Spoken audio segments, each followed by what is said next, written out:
My name is Sadie Whitmore, 31 years old, raised in a white mansion nestled in an upscale neighborhood of Greenwich, Connecticut. To outsiders, my family was the embodiment of the American dream. My father, Calvin Whitmore, ran a successful real estate investment firm. My mother always appeared picture perfect at charity luncheons and country club golf events, and the three Whitmore children, myself included, all attended prestigious schools. But behind those walnut doors, the reality was nothing like the Christmas photos on our hallway walls. Everything in our home revolved around Calvin, a man who believed love could be measured in achievements and social status. He valued revenue charts more than his children's report cards, and his gaze toward me never mirrored the pride he had for my siblings. Connor, the eldest, was 4 years older than me and born to be Dad's golden boy. He excelled at baseball, went to Princeton, and walked straight into the family business as if the path had been paved before he could walk. Every compliment, every proud remark landed squarely on Connor's shoulders. Even in the family's New Year's letters, Dad always called him the rightful heir. Tessa, my younger sister, was different. She didn't have to try, she was adored simply for existing. Tessa had a soft-spoken manner, a perfectly timed smile, and an uncanny ability to soothe Dad's temper with a cup of tea and a gentle, "I know how hard you work, Daddy." I tried that once. Didn't work. Whatever I said or did, he responded with a dismissive nod, or worse, a cold, judgmental silence. I never broke the rules, never slipped in my studies. I earned a full scholarship to Brown University, yet it was dismissed as decent for someone ordinary. One time, I sent home a newsletter announcing I'd been named Top Finance Student of the Year. Dad's response? "You should check how many of those kids are actually wealthy." During my sophomore year of college, Connor got caught driving under the influence. Mom panicked, Dad was furious. At the police, not at Connor. The next day, he called his attorney and smoothed it over. That same year, I passed the CFA exam ahead of schedule, not a single word from him. At 28, I was recruited by a wealth management firm in Chicago as an investment analyst.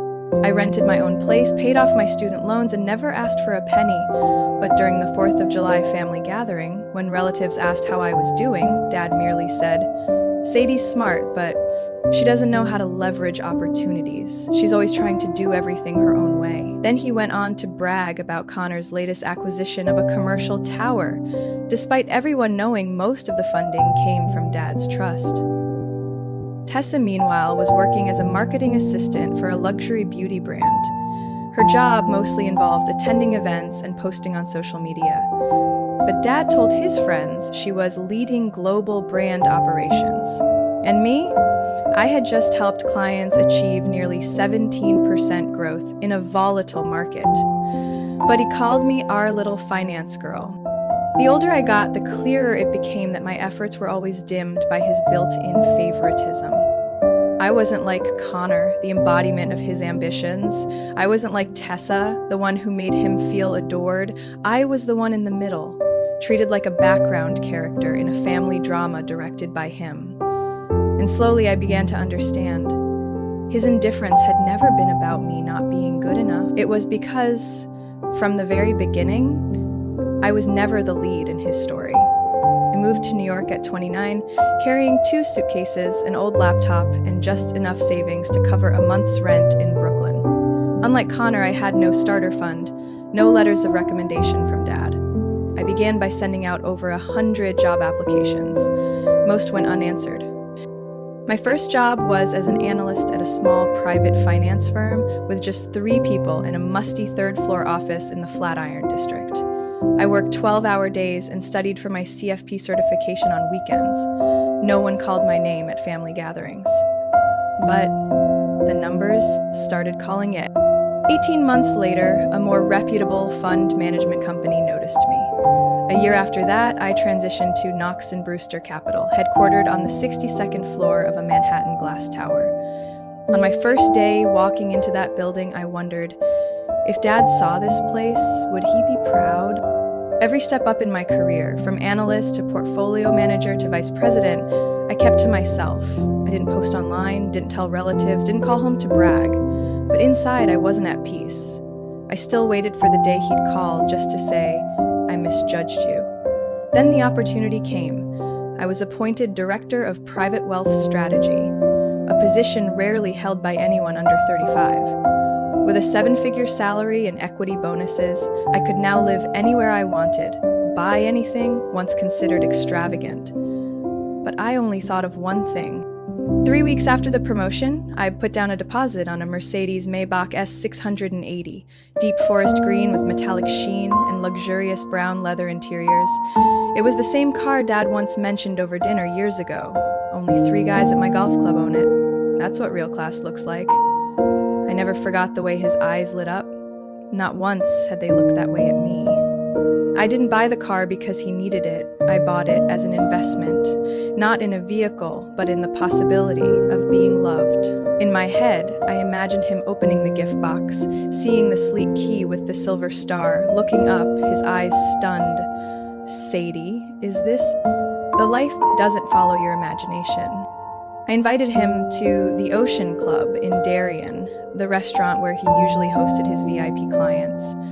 He arrived on time in a white shirt and silver gray tie, sat down, and didn't ask how I was. He simply said, "Why this place? The prices are ridiculous." I smiled and quietly placed the key box on the table. He looked at it, frowned, then opened it. His first reaction was surprise, second, hard to read, third, suspicion. "Sadie, what are you trying to buy back?" he asked, his voice calm and slow, but like ice water down my spine. I kept my composure. "I got promoted. This car is a Father's Day gift, that's all." He turned the key in his hand, the light from the chandelier catching on the polished chrome. Then he gave a slight, sarcastic laugh. "Promoted, huh? At that place? I can't even remember the name." He leaned back. "All right, where's the car?" I signaled the valet. When the Maybach pulled up to the granite-lined entrance, its LED lights casting a soft glow across the pavement, it looked like a private showcase. Dad stepped outside, circled the vehicle like a man evaluating a real estate deal. He didn't speak for 2 whole minutes. Then, finally, he said, "Hope you didn't dip into margin to buy something this frivolous." That night, I drove back to New York alone. The wind cut through the window gap, the dashboard lights blinked at me like mockery. I used to think that if I could drive his dream car to his doorstep, things would change. But it turns out someone who refuses to see you, no matter what you're driving, will always turn away the moment you need them to look. I used to believe my father's coldness was personal, that he just didn't like my personality, my choices, the way I refused to follow his pre-drawn path. But everything began to crack one autumn evening when I took an at-home DNA test for what seemed like a harmless reason to trace my ancestry. The results came back 3 weeks later. I opened the email at JFK Airport while waiting for a business flight to Denver. The genetic map showed mostly Northern European heritage, no surprise there, but one small line stopped me cold. No paternal match detected with the declared father. I read it 3 times. On the 4th, I had to sit down near gate 12 because my hands were shaking too much to hold my phone. I had never questioned my bloodline. Never. All my pain I'd chalked up to coldness, favoritism, but never denial of origin. I stayed silent throughout the trip. I worked, spoke at the conference, met with clients, then lay awake in the hotel room at night, staring at the ceiling, wondering, if he's not my biological father, then who created me? Back in New York, I began searching for answers. A week later, I called home, casually asking Mom about that Christmas, the year I was born, what they had done, where they had gone. She hesitated, then said, "We didn't go anywhere. Your father had a project in Cape Cod. I stayed home. I had just given birth." I asked, "Do I have any newborn photos?" She paused for a few seconds, then said, "A few. I'll find and send them to you." 3 days later, I got an email with 3 blurry photos, all of me and Mom. None with Calvin. No hugs, no standing beside me, not even a touch. I began to feel like I was walking through a familiar house where every object had been swapped. Each small detail made me question more. A few days later, while picking up paperwork from home for Mom's year-end charity records, I waited until he left the office. I stepped into his study. On his desk, a silver-edged wooden comb sat among a pile of papers. I picked it up, saw a single hair caught in the teeth, and sealed it in the zip bag I'd brought. I don't remember whether I held my breath or exhaled on the way out. All I know is by the time I was miles away, I realized I had instrumental music playing, something I never listened to. I mailed the hair sample to the same lab, requesting a specific comparison to my existing DNA file. The result arrived on a Wednesday evening. I just walked home from the subway after a long day of back-to-back meetings. My inbox read, "Biological Relationship Confirmation, Sadie Whitmore." I didn't open it right away. I went to the kitchen, poured a glass of water, sat down, and placed my laptop on my lap. Then I clicked, "Conclusion. No direct biological relationship detected between the hair sample and test subject. Probability of Calvin Whitmore being the biological father, less than 0.01%. I didn't cry. The feeling wasn't sharp enough to name. Only one thing echoed in my head. So it wasn't my fault. All these years, I'd strained to become someone worthy of his pride without knowing I was never part of his emotional framework to begin with. I wasn't his blood. I was the embodiment of something he could never forgive. A mistake, a secret, a living reminder of what he couldn't control. I haven't said anything to Mom, not yet. But the printed report sits in an envelope inside my black leather handbag, the one I carry on formal occasions. And I know the day I open it in front of everyone will come. Not soon, but not late either. Calvin Whitmore's 65th birthday party was held at the family estate in Ridgefield, where every lamppost bore donor plaques from charitable foundations, and every wall in the main hall flaunted one of his many honorary awards. I'd always found the place suffocating, but this year I returned with a plan. The Mercedes Maybach I bought for him 3 weeks prior was staged right outside the front door, part of the decor. No one knew it was from me. No one was allowed to say my name. I entered wearing a floor-length black silk gown. Minimalist in design, elegant enough to avoid being called flashy, conservative enough to dodge his usual jabs about inappropriate seriousness. I had prepared everything. In the bag on my shoulder was a cream envelope with the DNA results, closer to my heart than anything else in my 31 years of life. Connor and Tessa had already arrived. My brother, in a light gray suit, smiled like a man running for office. My sister gave her usual polished toast from the balcony, voice smooth like a TV host. My mother poured wine, hand trembling slightly, smile frozen in practiced form. I stood by the cocktail table, listening to everyone recount the family's legacy of success as if I had never existed. When everyone had taken their seats at the long, white-clothed table, Calvin stood up. Brandy glass in hand, his voice rang out with the calm confidence of someone who had played this role for decades. Thank you all for being here, 65 years of life, and what I'm most proud of isn't the fortune or the accolades. It's my 3 incredible children who have carried on the legacy I've built. He turned to Connor. You, son, are the embodiment of the Whitmore spirit, tenacious, sharp, and smart enough to invest in the right things. Then to Tessa. You're not just beautiful. You connect people. You understand what many business veterans never do. Relationships are currency.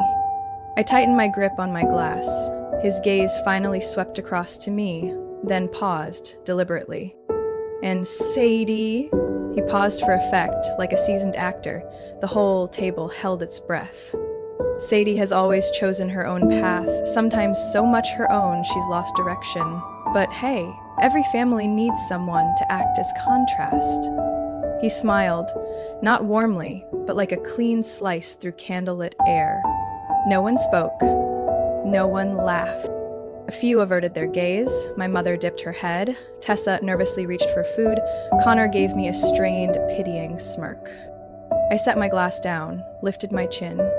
Interesting, Dad, I said. calm but loud enough to rise above the chamber quartet in the background. Choosing your birthday as the day to rank your children. Not the worst idea. Shame I was never even entered in the competition. His brow furrowed. What are you saying? I quietly opened my bag, pulled out the cream envelope, and placed it in front of him. It looked harmless, but the truth inside it had the power to rip apart the facade he'd built over 3 decades. You should open it, or I can help. My mother whispered, Sadie, don't, but it was too late. I tore the edge, drew out the letter with the embossed logo of the Genetics Center. I didn't need to read it again. I knew every line by heart. Holding it forward, my voice calm as ever. These are DNA results. You are not my biological father. A chill swept through the room like a window had been thrown open. Utensils stopped clinking. Silence, heavy, absolute, settled like fog. You're not my father, so I guess I don't need your pride. I looked him in the eye. And I certainly don't need to be called a failure by a man who never had the right to call himself my dad. I stood. All eyes followed as I walked the length of the white-draped table. At the door, I turned. Oh, and the Maybach outside? That was mine, bought with the paycheck of a directionless finance girl. Don't leave the keys in your coat pocket. I'm taking it back. I walked out, heels striking the stone floor like the final notes of an overture, long overdue for a scene change. Behind me, silence. In front of me, a tall iron gate, already open. I stepped out of the grand hall under the stunned stares of over 30 guests. From my father's business partners to distant relatives, no one stopped me. No one dared. The Maybach was still parked out front, its lights reflecting faintly off the glass dome, my silhouette mirrored on the hood. I pressed the key. The door unlocked with a soft click. Quiet, but loud enough to declare, "This is mine, and no one gets to deny it anymore." I slid into the driver's seat and shut the door with a firm thud. My hand gripped the steering wheel, palm still burning. I didn't start the engine right away. For a few seconds I sat in silence, eyes closed. I remembered my mother's expression as I pulled out the envelope. It wasn't surprise. It was recognition, a flash of panic, as if she knew I had uncovered what she had buried for 3 decades. I started the car. The engine roared smoothly, like a rare beast finally freed from a golden cage. I pulled away from the front gate, glancing once in the rearview mirror. Behind me, the iron gates began to close. Not just the entrance to that estate, but to a chapter of my life I had just ended with a single turn.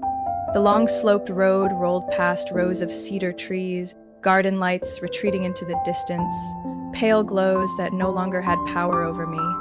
On my left stood the mansion where I first learned silence. On the right, the lawn where I crashed my bike at 8. He hadn't come to help, only watched and said, "If you want to grow up, you get up yourself." Today, I got up, not from a fall, but from 31 years of emotional bruises no one ever dared call by name. I drove onto the state highway, streetlights sparse, only the dashboard casting its glow across my face. I pulled into a rest stop, rolled down the window, took a deep breath, and opened my phone. 12 missed calls from my mother, 7 texts from Tessa, and 1 missed call from Connor, the rarest gesture of all. I opened my mother's texts first. The first line, "It's not what you think." The second, "Your father didn't know everything. I'll talk, if you'll let me." I didn't reply. Then Tessa, "Sadie, everyone's in chaos. I don't know what to say, but I believe you, always have." Connor didn't leave a message, just that one call. I didn't need to check. I knew it would have said, "Why'd you have to do that? Happy now?" I didn't respond to anyone. Instead, I opened my notes app and typed. I don't need anyone to declare my worth. I don't need a nameplate to live in my truth. I am not a defective daughter. I am a whole human being. I looked at what I had written and hit save. I didn't go back to my New York apartment that night. I booked a small hotel room in Beacon, near the Hudson River.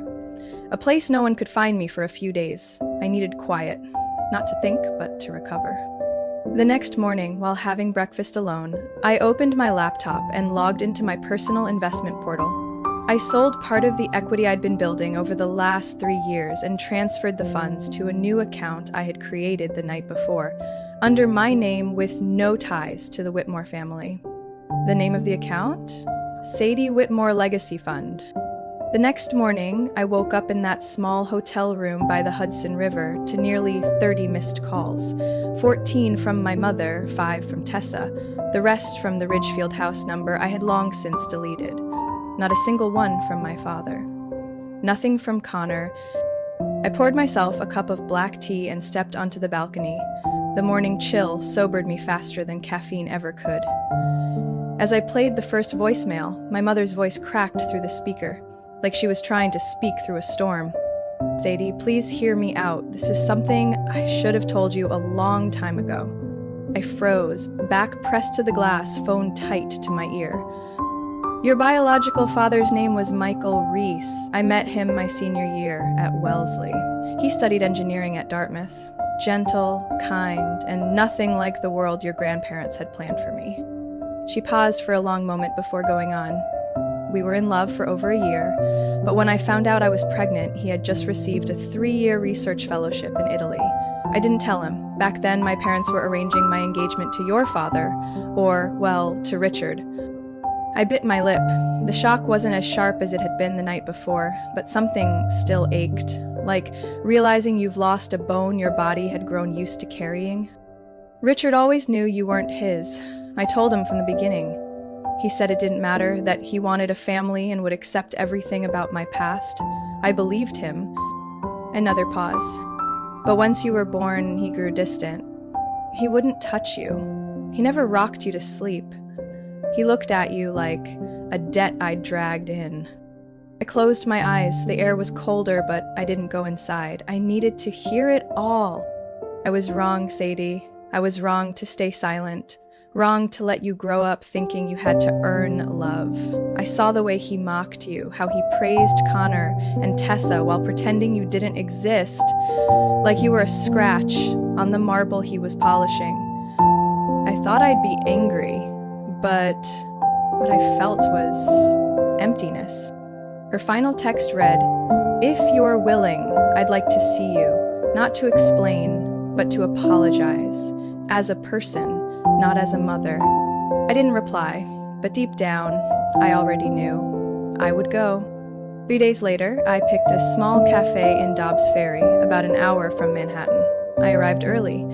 My mother, Margot Whitmore, walked in wearing a plain brown sweater. Her face was bare, untouched by the polish she wore to galas. She looked real. She sat across from me, gripping her tea before lifting her gaze. "Thank you for coming." I said nothing. I let her speak. "You look like him," she began, voice trembling. "The way you watch people. The way you go silent when you don't accept something. You don't have Richard's blood, and none of his cruelty in you either." I stared into her eyes. "Why did you let me grow up in that house?" She didn't look away. "Because I was weak. I was afraid the truth would destroy everything. Afraid he'd throw us out. Afraid of losing the perfect shell I thought could protect you. But I was wrong. That shell is what hurt you the most." I didn't cry. I nodded slowly. "Do you know I used to wish I'd been born into a normal home? One where no one cared where I ranked or whether I deserved to sit at the main table." She nodded, her eyes glassy. "Now I know." I clenched my hands around the cup. I spent nearly my whole life trying to be someone he could be proud of. But now I get it. It wasn't that I wasn't good enough. It was that he couldn't love anything that wasn't his. Margot wept. Not loudly, not theatrically. Just 2 quiet lines slipping down her cheeks. "I hope one day you can forgive me. Not today, but someday." I took a deep breath and placed my hand on the table. "I won't promise, but today I listened. And that's enough. For a beginning, and for the first time in my life, I saw her eyes soften. Not calculating or cold, but full of someone who had just realized she lost something priceless and was finally trying to reclaim it. If there was still time. One week after meeting with my mother, I sat in my apartment in Tribeca, hands on the keyboard staring at a half-finished blank page. On the screen was a drafted email, recipient already filled in, michael.reese@reeseengineering.com. I rewrote the opening line at least 8 times. Eventually, I left a short, brutally honest message. My name is Sadie Whitmore. I believe you are my biological father. If you're open to talking, I'd deeply appreciate it. Below are my phone number and email. No pressure, just the truth, and a respectful request to connect if you're willing. And say, I hit send and closed the screen. No expectations, no emotional prep for a reply. But 3 days later, as I was leaving the office, I got a call from an unfamiliar number with a 415 area code. San Francisco. Sadie? A raspy, calm male voice, tinged with surprise, but not panic. Yes, this is me. This is Michael Reese. I froze in the hallway, feet rooted. A long enough pause for my heartbeat to echo in my ears. I read your email, and I don't really know where to start, he continued. But if you're open to it, I'll be in New York next week for an engineering conference in Midtown. Maybe we could meet for an hour. I nodded, forgetting he couldn't see me. I like that. We met on a Wednesday afternoon at the cafe inside Park Central Hotel. I arrived 10 minutes early and he walked in just as the wall clock struck 5 p.m. Tall, salt and pepper hair, thin, black-rimmed glasses. He didn't look like Richard, who always carried himself like he was about to go live on CNBC. Michael looked calm. There was something strangely familiar about him. I stood up. He glanced at me. His eyes softened, slowed, as if seeing something once known, once lost, now suddenly found. You look like your mother, he said gently, then added a line that tightened my throat. But the eyes, they're mine. We talked for 2 hours. No one cried. No expectations were set. I shared about myself, my work, my childhood. He told me about the engineering firm he built from scratch, about the 3 children he raised, now grown, and about how he never knew I existed.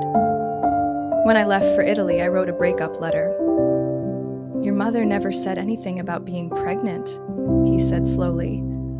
If I had known, I would have come back, no matter what. I believed him, in a strange, quiet way that needed no proof. Since then, we've stayed in touch, texting weekly, video calling when he had time. The next month, I flew to San Francisco. I met his wife. I met 2 of his 3 children, Sam and Carly, who greeted me not with suspicion, but with curiosity and warmth.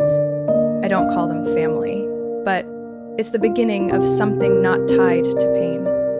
As for the Whitmores, I haven't returned to the Ridgefield estate since placing that DNA test result on the dinner table. Connor sent a long, angry email, blaming me for tarnishing Dad's reputation in front of key partners. I didn't respond. I let it fade into my archive, like so many unmet expectations before it. Richard, the man who once laid a hand on my shoulder and said, "A Whitmore never fails," has not mentioned my name in any board meeting since. I didn't feel hurt. I felt free. The only one I keep regular contact with is Tessa, my sister, who once shielded me with kindness as a child, is now fully grown. We met in January at an art exhibition in Soho. She held my hand as we walked out of the gallery, her voice low. You know, I always thought Dad loved you in a weird way, not like love, more like distance. Like he was afraid if he got too close, it would all fall apart. I looked at her. That's not love, Tessa. That's fear of being reminded of something he couldn't control. She nodded, eyes red. Anyway, I'm always here, not because of blood, but because you're someone I choose to keep. That sentence, to this day, remains one of the deepest things to ever heal me. Not from the man who vanished from my childhood, not from the one who pretended to be a father, but from a sister who never once looked away. I sold the Maybach 6 weeks after leaving the Whitmore estate. The broker seemed a bit surprised to learn that the owner was a 31-year-old woman working in finance, not a supercar collector or retired politician. But I didn't need anyone to understand the reason. I used the money from the sale to complete my investment in a startup focused on financial consulting for independent women, a project I had once hesitated on because Dad wouldn't see it as worthy. But now, no one sat on my shoulder anymore. Not Richard, not Connor. Not any shadow that made me feel I had to prove myself in a race with no finish line. Instead, I started therapy.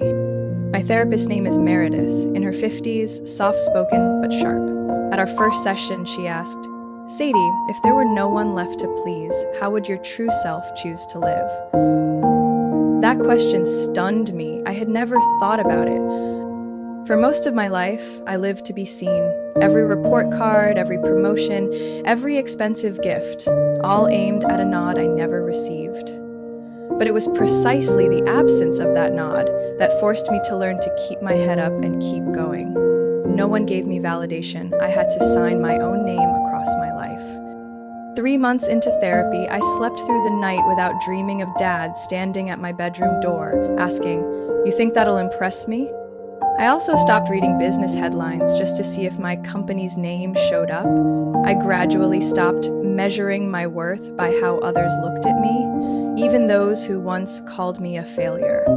My relationship with my mother, Marga, didn't go back to how it was, but it took a more honest turn. We met once a month, didn't bring up the past unless I was ready, didn't avoid the truth, and didn't sugarcoat anything. She started to say, "I'm sorry," without adding a but, and I learned to listen without gearing up to defend myself. One Saturday afternoon, when I visited her at the small apartment in Westport she moved into after the divorce, she handed me an envelope filled with old letters. Letters Michael had written to her back in college. She said nothing as I opened them, just sat quietly beside me. I read them all. Each line was sincere, gentle, as if he had truly loved my mother once. And somehow, that love had lingered through me. In November, Tessa invited me to her house in Montauk for Thanksgiving. I accepted.